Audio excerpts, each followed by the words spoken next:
So dahil umuulan, pumasok muna kami dito sa Uniqlo, Saigon. Tingnan na, compare natin yung mga price. Yung mga sa ganitong babae na Air Racing, 599,000 dong. Ayan. Meron din maganyan sa Pinas. Hanap tayo sa panlalaki kasi yung panlalaki yung alam kong mga price. Eto, 599,000. Ito yung sa panlalaki. Yung cotton na collar shirt, 599,000 dong din. Alam ko merong ganito sa Philippines yung ganyang collar shirt.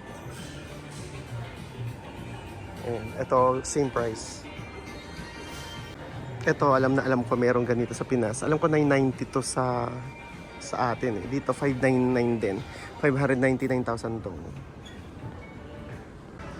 Etong mga crew neck nila guys, parang mas mahal dito kasi nasa 299,000 dong siya.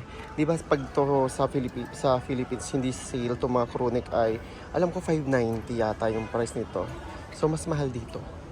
Pero naka-sale siya 199 pero ganun din, hindi pa rin siya mura. Mas mura sa Pilipinas pag sale. Kasi itong Air Racing ng panglalaki, yung may packet dito, alam ko sa atin 790 yata ito pag hindi sale, then 590 pag sale. Dito pag sale 299, so mas mahal dito. Ito na guys, nahanap ko na yung mga oversized na Air Racing dito. 399,000 dong. So mas mura sa atin kasi 790 rin to sa atin eh. Dito pag kinonvert siguro around 800 to 900 yata yun. So mas mahal dito sa Uniqlo Vietnam.